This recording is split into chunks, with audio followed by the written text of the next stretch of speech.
नमस्कार साथियों, आप सभी का स्वागत है मेरे इस YouTube चैनल हिंदी अकादमी एवं रोजगार विद अंशु में। तो हम लोग अलंकार पढ़ रहे थे और मैंने लास्ट क्लास में शब्द अलंकार पे बात कर ली थी। अब आता है हमारा अर्थालंकार, यानी कि जब हमने शब्द अलंकार को पढ़ा था तो हमने क्या बात की थी कि शब्द अलंकार ऐसे अलंकार होते हैं जो शब्द के आधार पर काव्य की खूबसूरती को हमारे सामने प्रस्तुत करते हैं। जिसे काव्य की जो शोभा है वो किस तरीके से बढ़ती है, शब्दों से बढ़ती है। और अगर हम उस शब्द को हटा दें तो वो सुंदरता, वो प्रभावशाली जो गुण है वो निकल कर नहीं आ पाएगा, है ना। तो अर्थालंकार जो है बिल्कुल इससे थोड़ा अलग है, क्योंकि नाम में ही हम देख रहे हैं कि अर्थालंकार, अर्थ यानी कि हमें अर्थ से मतलब है। हम अगर शब्द कुछ भी प्रयोग कर रहे हैं इससे हमें कुछ खास फर्क नहीं पड़ेगा, ठीक है। तो आज जो हमारी क्लास होगी वो होगी हमारी अर्थालंकार की क्लास। तो क्या है अर्थालंकार? तो मैंने जैसा कि कहा कि जहाँ पे शब्दों से हमें ज़्यादा फर्क नहीं पड़ेगा, क्योंकि हमें अर्थ की प्राप्ति करनी है, हमें अर्थ को प्राप्त करना है। हम अर्थ के आधार पर जो काव्य की जो गंभीरता है, जो कवि जिस उद्देश्य से हमारे लिए ये कविता की रचना कर रहा है उस तक हमें पहुँचना है, ठीक है। तो देखिए, सबसे पहले हम देखते हैं कि अर्थालंकार की परिभाषा क्या होती है। तो क्या है? तो जहाँ किसी वाक्य में शब्दों के माध्यम से नहीं बल्कि शब्द के अर्थ के माध्यम से चमत्कार उत्पन्न हो या काव्य की शोभा बढ़े, उसे हम क्या कहते हैं? उसे हम कहते हैं अर्थालंकार। यानी कि शब्द का महत्व बहुत ज्यादा नहीं होगा, यहाँ पे महत्व होगा अर्थ का। हम अर्थ से काव्य की गंभीरता को समझेंगे। तो क्या कहने का तात्पर्य है? तो कहने का तात्पर्य है कि यदि अलंकार वाले शब्द को हटाकर उसकी जगह उसका पर्यायवाची शब्द भी रख दिया जाए तो भी काव्य का सौंदर्य और उसका अर्थ वही रहेगा। यानी कि हमें अर्थ पर ध्यान देना है। हम अगर कोई और पर्यायवाची शब्द का प्रयोग कर लेते हैं अगर उस शब्द के जगह पर, तो हमारा अर्थ वही निकलेगा जो हम कहना चाहते हैं, ठीक है। तो अर्थालंकार में कहाँ पे फोकस होता है? अर्थालंकार में हमारा ध्यान अर्थ की तरफ होता है और अर्थ के माध्यम से हम काव्य की सुंदरता को देखते हैं, काव्य की शोभा को देखते हैं, उसमें जो एक चमत्कार उत्पन्न होता है उसको देखते हैं और उसकी किस तरीके से प्रभावशालीता बढ़ रही है हम उसकी तरफ ध्यान देते हैं, ठीक है। अब देखिए, हमने अर्थालंकार को जब पढ़ने की शुरुआत की है तो इसमें कौन कौन से अर्थालंकार होते हैं, यानी कि अर्थालंकार कितने प्रकार के होते हैं। इसके अलावा भी बहुत सारे हैं, पर एग्जाम की दृष्टि से इसी में से काफी प्रश्न पूछ लिए जाते हैं। तो क्या है इसमें? उपमा अलंकार है, रूपक अलंकार है, प्रतीप अलंकार है, व्यतिरेक है, उत्प्रेक्षा है, संदेह है, भ्रांतिमान है, असंगति है, विभावना है, अतिशयोक्ति है, विरोधाभास है, अर्थांतर न्यास है, काव्यलिंग है, अन्योक्ति है और समासोक्ति है।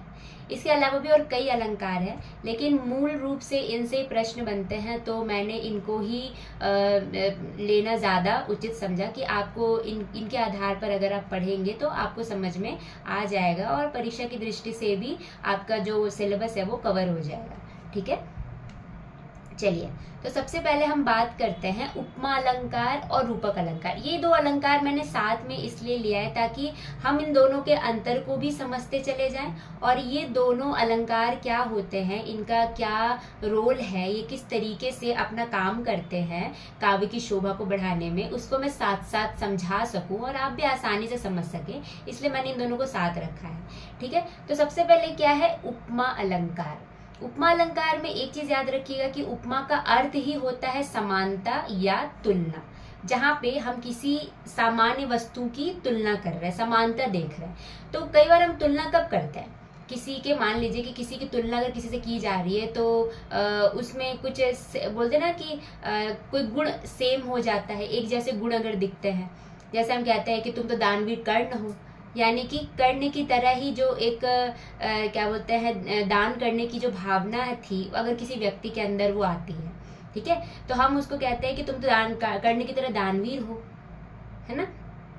कोई ऐसा काम अगर कर रहे हैं जो सेम चीज दूसरे से तुलना की जा सकती है, किसी के स्वभाव की अगर हम तुलना कर पा रहे हैं, ठीक है। तो ये सारी चीज क्या होती है? जहां हम समानता बताते हैं कि एक व्यक्ति या वस्तु दूसरे व्यक्ति या वस्तु के समान हमें महसूस होता है, प्रतीत होता है।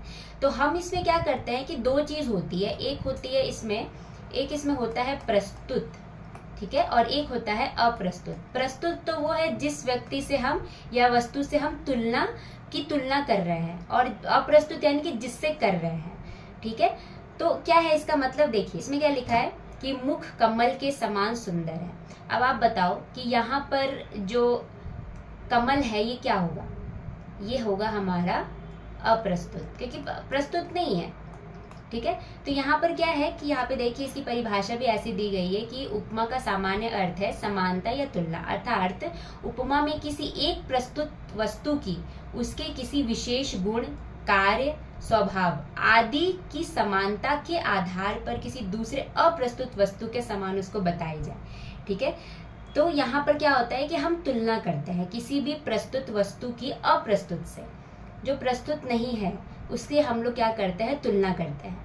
अब यही अगर हम रूपक अलंकार की बात करें तो आप एक चीज ध्यान रखना, रूप यानी कि हम यहाँ पे क्या करेंगे, हम तुलना बिल्कुल नहीं करेंगे। यहाँ पे हम क्या कहेंगे, नहीं ये चीज वैसी ही है, जैसे मुख कमल है, जैसा नहीं है कि कमल के जैसा। हमने बोला मुख को देखो या कमल को देखो, सेम चीज है। जैसे हम कहते हैं ना कि कृष्ण जी के चरण को देखो या फिर कमल को देखो, सेम ही है।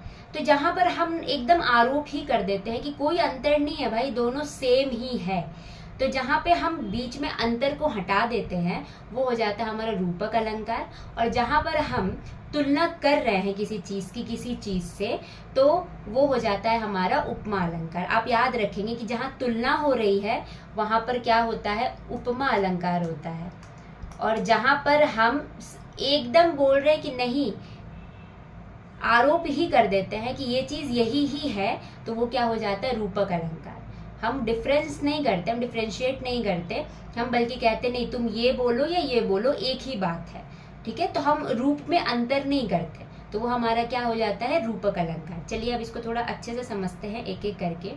तो हम एक चीज याद रखेंगे कि उपमा अलंकार में 4 अंग होते हैं, यानी कि जब हम किसी चीज की तुलना किसी चीज से करते हैं तो उनमें 4 अंगों के आधार पर की जाती है। सबसे पहले क्या होता है कि हम जब तुलना करेंगे तो हमें ये चीज हमेशा ध्यान में रखनी पड़ती है कि हम तुलना किसकी कर रहे हैं, ठीक है।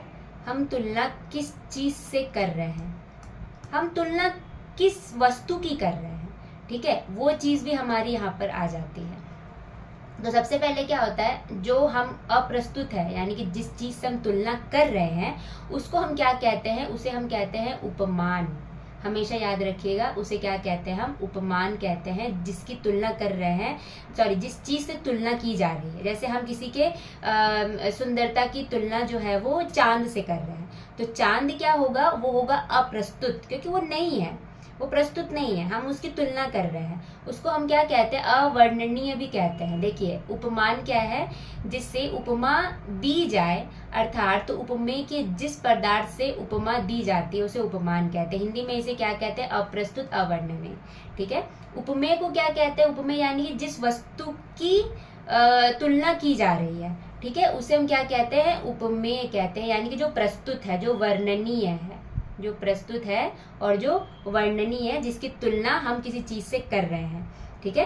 वाचक शब्द में क्या होता है कि जहां पर इस तरह के शब्दों का प्रयोग हो जाता है, तुल्य, समान, सदृश, तुल, सम, सरिश, इव, यानी कि क्या होता है कि सादृश्य की स्थापना होती है। हम जैसे यहाँ पे मैं इसको बताऊंगी अभी, यानी कि हम एक ऐसे शब्द का प्रयोग कर रहे हैं जहाँ पे हम तुलना कर, जहाँ पे सामने वाले को पता चल रहा है कि हाँ तुलना हो रही है, ठीक है।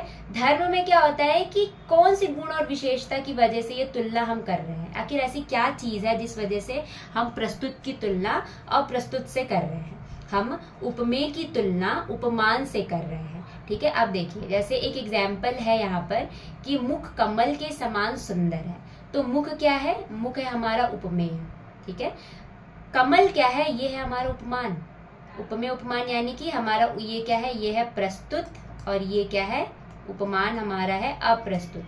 वाचक शब्द है ये क्या, कि के समान, जैसे मैंने बोला कि सादृश्य स्थापित की जा रही है जहां पे हम समानता स्थापित कर पा रहे हैं। और सुंदर यानी कि किस कारण से हम तुलना कर रहे हैं, आखिर कौन सा गुण है, कौन सी विशेषता है, क्या चीज है, तो वो हमारा आ जाता है धर्म में, ठीक है। तो क्या है उपमा अलंकार के 4 अंग, उपमेय, उपमान, वाचक और सामान्य धर्म या फिर धर्म। तो उपमेय तो वो होता है जो प्रस्तुत है, उपमान होता है अप्रस्तुत है, और वाचक यानी कि सादृश्य की स्थापना दोनों के बीच किन शब्द से हो पा रही है वो, और धर्म यानी कि कौन सा गुण और कौन सी विशेषता है जिस वजह से हम उपमेय की उपमान से तुलना कर रहे हैं, प्रस्तुत की अप्रस्तुत से तुलना कर रहे हैं। ठीक है, चलिए अब देखिए उपमान के भी कितने भेद होते हैं, 3 भेद होते हैं। कौन कौन से? एक होता है पूर्णोपमा, एक होता है लुप्तोपमा, एक होता है मालोपमा। आप इसके परिभाषा को रटने से पहले इस शब्द पे ध्यान देंगे, क्या लिखा है? पूर्णोपमा, यानी कि पूरी उपमा। तो उपमा के हमने कितने अंग पढ़े? 4 पढ़े, है ना? उपमेय, उपमान, साधारण धर्म और वाचक, या कुछ लोग साधारण धर्म भी कहते हैं, कुछ धर्म भी कहते हैं सिर्फ। तो यानी कि पूर्ण उपमा यानी कि उपमा के 4 अंग होंगे उसमें, तो पूर्ण उपमा होगा वो, यानी कि वाक्य में जहां उपमा के 4 अंग उपस्थित हो। जैसे यहाँ पर है मुख कमल के कमल जैसा सुंदर है, तो मुख हमारा क्या है? मुख हमारा हो गया प्रस्तुत, कमल क्या है? अप्रस्तुत। जैसा क्या है? जैसा है हमारा वाचक, और सुंदर क्या है? धर्म। ठीक है, बिल्कुल वैसे अब यहाँ के लुप्त उपमा यानी कि उपमा यहाँ पर लुप्त हो रहा है जरूर, पर सीधे तरीके से सामने नहीं है। यानी कि वाक्य में जब 1, 2 या 3 उपमा के अंग लुप्त हो, अर्थात उनका शब्द द्वारा उल्लेख ना किया गया, ठीक है, लुप्त रहेगा लेकिन शब्द में वो उल्लेखित नहीं है। कैसे? जैसे मुख कमल जैसा है। अब मुख कैसा? कमल जैसा तो हमने कह दिया, लेकिन वो सुंदर है, वो क्या है वो हम नहीं बता रहे, वो छुपा हुआ है। तो एक अंग जो है वो 1, 2 या उससे अधिक जब अंग जो है वो लुप्त हो जाते हैं, वो छुप जाते हैं, तो वो हमारा क्या होता है? लुप्तोपमा होता है। ठीक है, फिर आता है मालोपमा। देखिए मालोपमा यानी कि माला, याद रखिएगा, जहां पर बहुत यहाँ पर क्या होगा कि जब उपमा में एक उपमेय से अधिक उपमान हो, ठीक है, यानी कि उपमा का माला बन गया है, एक ही उपमान नहीं होगा, कई उपमान होंगे। जैसे मुख चंद्र और कमल के समान है। ठीक है, यानी कि सिर्फ हम चांद नहीं बोले या हमने सिर्फ कमल नहीं बोला, हमने 2 यहाँ पर उपमान ले लिए। तो जहां पर मालोपमा यानी कि उपमा की जो है वो उपमान की जो होगी वो लड़ी लगी रहेगी, बहुत सारे, जैसे माला, कोई भी माला होता है तो उसमें फूल कितने सारे होते हैं, बिल्कुल आपको वैसे याद रखना है कि उपमान भी एक नहीं कई होंगे या हो सकते हैं। ठीक है, तो यानी कि मालोपमा क्या है कि जब उपमा में एक उपमेय के अनेक उपमान वर्णित होते हैं, यानी कि एक प्रस्तुत के कई अप्रस्तुत हो सकते हैं, अप्रस्तुत या अवर्णनीय। ठीक है, चलिए आगे चलते हैं। अब नेक्स्ट क्या था? रूपक। रूपक में हमने क्या बोला था? अब देखिए यहाँ पे मैंने हाईलाइट किया है अभिन्न और एक, यानी कि कोई अंतर नहीं होगा, बिल्कुल समान ही होंगे वो। तो यहाँ पे क्या है? जहाँ गुण की अत्यंत समानता दर्शाने के लिए उपमेय और उपमान को अभिन्न अर्थात एक कर दिया जाए। अगर हम दूसरे शब्दों में कहें तो क्या है कि उपमान को उपमेय पर आरोपित कर दिया जाए, कोई अंतर नहीं करेंगे, वो समान रूप हो जाएगा। ठीक है, अब इसमें क्या है? इसके 3 भेद होते हैं। क्या होते हैं? एक होता है सांग रूपक, एक होता है निरंग रूपक, एक होता है पारंपरिक रूपक। इसमें भी हम इसके शब्द पे ध्यान देंगे, सांग यानी कि अंगों के साथ, स अंग। तो अंग क्या है? तो हम याद रखेंगे कि जो हमने उपमा अलंकार के जो 4 भेद पढ़े थे ना, आप यहाँ पे याद रखना कि उपमान, माफ कीजिएगा, उपमेय से शुरू करते हैं, उपमेय, उपमान, और हमने जो साधारण और धर्म जो कहा था वो रहेगा, वाचक नहीं रहेगा, क्योंकि वाचक में तो था ना समान, सम, इव, तो ये वाचक जो है वो यहाँ से हट जाएगा, यहाँ पे सिर्फ रहेगा धर्म, क्योंकि हम समानता नहीं बता रहे, हम वो ही है ये कहना चाह रहे हैं कि कोई समानता वमानता की बात नहीं है। ठीक है, यहाँ पर हम समानता की बात नहीं करेंगे, हम कहेंगे कि नहीं, वो तो वो रूप ही वही है उसका। ठीक है, तो सांग रूपक में क्या बोला जाता है कि जहां पर उपमान जो है वो अपने सारे अंगों के साथ है, यानी कि एक एग्जाम्पल देखो, उदित उदयगिरी मंच पर रघुवर बाल पतंग, संत सरोज सब हर्ष लोचन भृंग। यहाँ पे क्या बोला है कि मंच को उदयाचल बोल दिया है, यहाँ पे राम को बाल सूर्य बोला गया है, संतों को कमल बोला गया है और आँखों को भौरा बताया गया है कि आँख जो है वो भौरे हैं। श्री राम जी क्या है, बाल सूर्य की तरह सूर्य हैं। मंच क्या है, उदयाचल है। और संत क्या है, कमल है। यानी कि यहाँ पे हम उपमान के अंगों का आरोप कर देते हैं, उसे हम क्या कहते हैं, सांग रूपक कहते हैं। इसको क्या है, ये सावयव रूपक भी इसको कहा जाता है कि हम सारे अंगों को ले रहे हैं, हम कुछ भी नहीं छोड़ रहे हैं यहाँ पर। अब निरंग में क्या है कि अंग जो है वो कुछ ना कुछ छूटेगा यहाँ पर। जैसे यहाँ पे क्या है, मैया मैं तो चांद खिलौना ले लूं। अब ये खिलौना शब्द का प्रयोग जब चंद्र के लिए किया जा रहा है, चंद्रमा के लिए किया जा रहा है, तो इसमें हम सिर्फ खिलौना को ले रहे हैं। चांद सुंदर है, उसमें उसकी कलाकृतियां हैं, हम इन सब की बात नहीं कर रहे, हम सिर्फ खिलौना की बात कर रहे कि चांद है वो उनको खिलौना समझ रहे।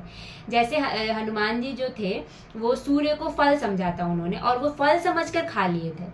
उन्होंने ये नहीं देखा कि इसमें तेज है, ये क्या है। उनकी माता ने कहा कि ऑरेंज कलर का तुम्हें कुछ एक फल दिखेगा और वो तुम्हारा होगा और तुम खा लेना, है ना। बिल्कुल वैसे यहाँ पर भी कि चांद को सिर्फ खिलौना माना गया। चांद की सुंदरता, चांद की कलाकृति, चांद की जो दूसरे गुण हैं उस पर ध्यान नहीं दिया गया, तो बस कुछ एक आध अंग पर ध्यान दिया गया है। तो इसी के आधार पर यह निरंग है, यानी कि सारे अंगों को नहीं लिया गया है कि उसकी क्या खूबियां हैं, क्या खामियां हैं, नहीं। यहाँ पे सिर्फ एक चीज को लिया गया और उसी के आधार पर उन्होंने बोला कि मैया मैं तो चांद खिलौना लियो, मुझे चांद ही चाहिए खिलौने में, या चांद खिलौना चाहिए। ठीक है, दूसरा अंग नहीं जुड़ा है। जैसे मैंने कहा कि सिर्फ खिलौना लिया गया है कि उनको खेलना है, तो खिलौने की बात की वहां पे। तो यहाँ पे क्या है, जहाँ एक उपमेय में एक ही उपमान का आरोप हो उसे निरंग कहते हैं, यानी कि निरवयव कहते हैं। समझ में आया। तो सांग रूपक में क्या होता है कि उपमा जो हम जब हम किसी चीज के रूप की बात कर रहे हैं तो उसके सभी गुण उसमें विद्यमान होंगे। लेकिन निरंग में क्या होगा कि नहीं, सारे गुण विद्यमान नहीं होंगे, एक आध की कोई बात की जाएगी। ठीक है। पारंपरिक क्या है, जो परंपरा से रूपक चला आ रहा है, जो स्टार्टिंग से हम किसी रूपक को लिए जा रहे हैं और उससे क्या बोलते हैं, उसके समानता नहीं, क्या बोलते हैं, अभिन्न बात की जा रही है। जैसे क्या है कि बदन सुधाकर पर डोलत अखियन चकित चकोर, यानी कि यहाँ मुख रूपी चंद्रमा और आंखों रूपी चकोर का आपस में गहरे जुड़े हैं, ये बात की गई। यानी कि परंपरा से जो रूपक चले आ रहे हैं उसको हम यहाँ पर लेते हैं, एक रूपक को दूसरे रूपक से पुष्टि की जाती है पारंपरिक रूपक के अंतर्गत। ठीक है, समझ में आ गया। सांग रूपक में क्या होता है कि जो रूपक है, यानी कि हम जिससे तुलना कर रहे हैं, उसके सारे गुण विशेषता के सारे अंग आ जाते हैं। ठीक है। निरंग में क्या होता है कि नहीं, निरंग में होता है कि कुछ बात हम करेंगे, हम सारे अंगों, वो जो अप्रस्तुत है उसके सारे गुण हम नहीं लेंगे। ठीक है। और पारंपरिक में क्या है कि जो शुरुआत से जो परंपरागत चली आ रही है, हम उस चीज पे काम करेंगे, हम उसकी पुष्टि करेंगे। ठीक है।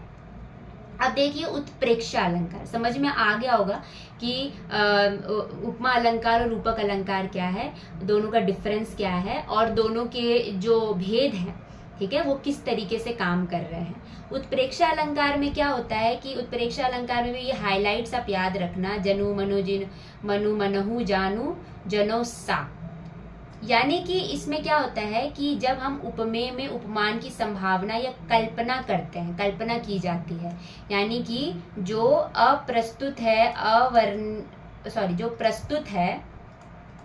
प्रस्तुत है वर्णनीय है, उसको हम अप्रस्तुत या वर्णनीय के समान की कल्पना करते हैं, संभावना प्रकट करते हैं।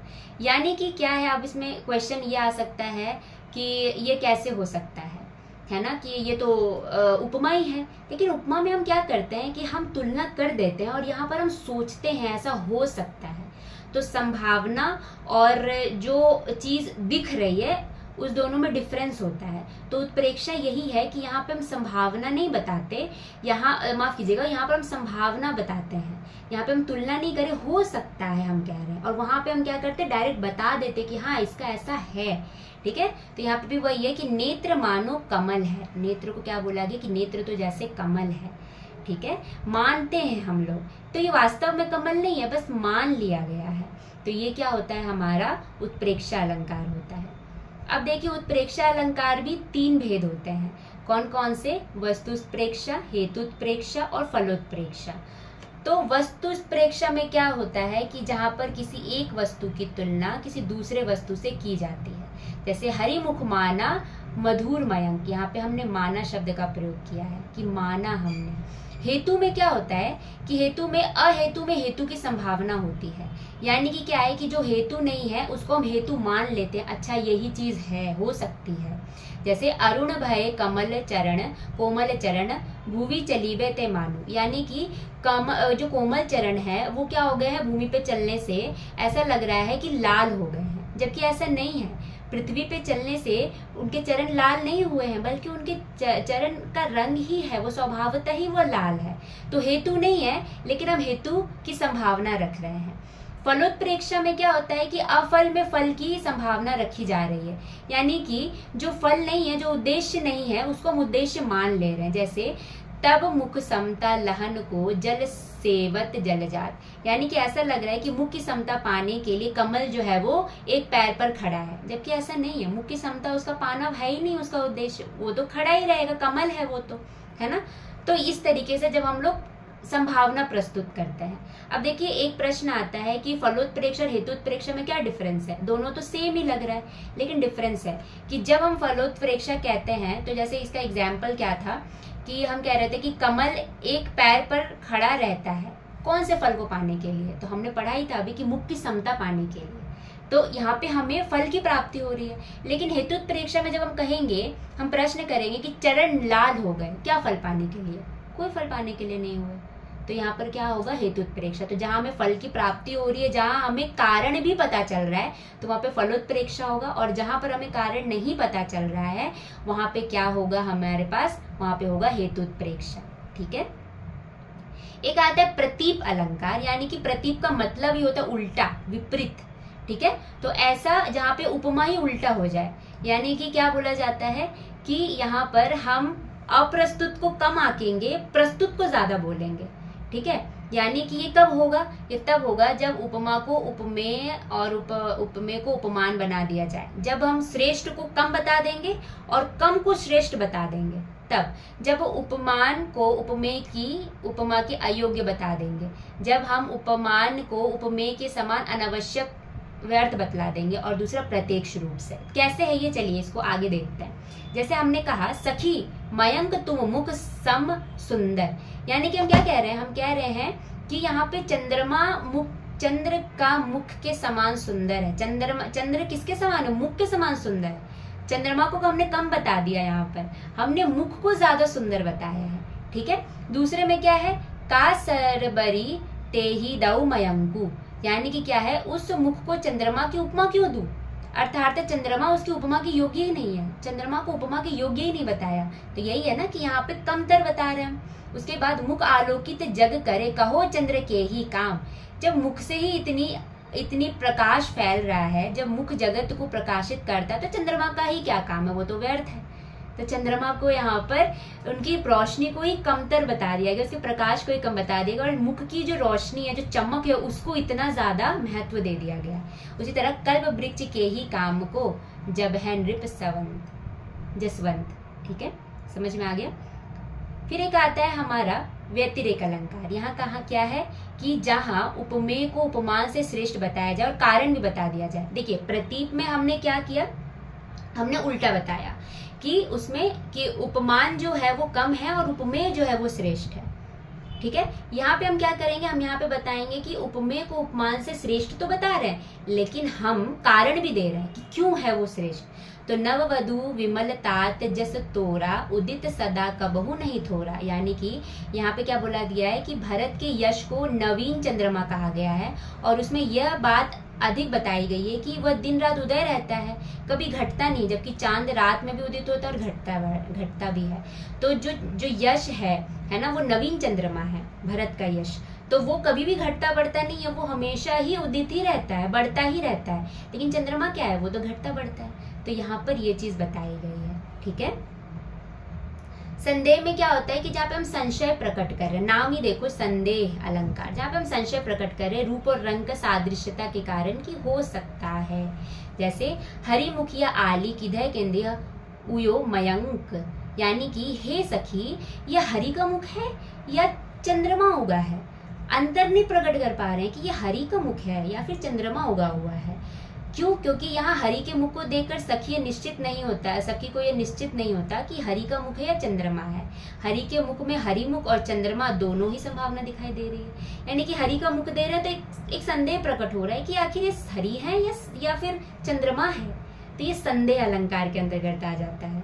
ठीक है, तो इसी के साथ मैं इस क्लास को ख़त्म करती हूँ। मुझे आशा है कि आपने समझ लिया होगा कि उपमा अलंकार क्या है, रूपक अलंकार क्या है, प्रतीप अलंकार क्या है, व्यतिरेक अलंकार क्या है और संदेह अलंकार क्या है, और किस तरीके से इनमें अंतर है, किस तरीके से उपमा अलंकार के जो अंग हैं वो किस तरह से काम करते हैं, किस तरीके से उसके जो भेद हैं वो उसकी सुंदरता को और बढ़ा रहे हैं। रूपक अलंकार कैसा है, रूप अलंकार किस तरह से काम कर रहा है, उत्प्रेक्षा अलंकार जो है वो किस तरीके से काम कर रहा है, प्रतीप अलंकार किस तरीके से बातों को उल्टा कर देता है, किस तरीके से अप्रस्तुत को कमतर बताता है, प्रस्तुत को बहुत अधिक महत्व देता है, संदेह अलंकार किस तरीके से संभावना प्रकट करता है। तो मुझे उम्मीद है कि आपको ये क्लास अच्छी लगी होगी, आपको ये क्लास समझ में आई होगी। तो आगे जो बचे हुए अलंकार है, अर्थालंकार है, उस पर मैं बात करूँगी और लास्ट में हम अलंकार की परिभाषा को देखेंगे, ताकि जो बड़े विद्वानों ने, जो साहित्यकारों ने अलंकारों की परिभाषा को रखा है उसको समझने के लिए मुझे ऐसा लगता है कि हम अगर पहले उदाहरणों को समझ जाएं, अगर वेदों को समझ जाएं, तो उसको समझना और उसे याद रखना हमारे लिए काफ़ी आसान हो जाएगा। तो मिलती हूँ मैं अपनी नेक्स्ट वीडियो में, अगली क्लास में। तब तक के लिए आप इस चैनल को देखिए, अपने अलंकार के जो डाउट्स है उसको क्लियर कीजिए, और मुझे आशा है कि आपको क्लास अच्छी लगी होगी। तो मैं मिलती हूँ अपनी नेक्स्ट वीडियो में। धन्यवाद।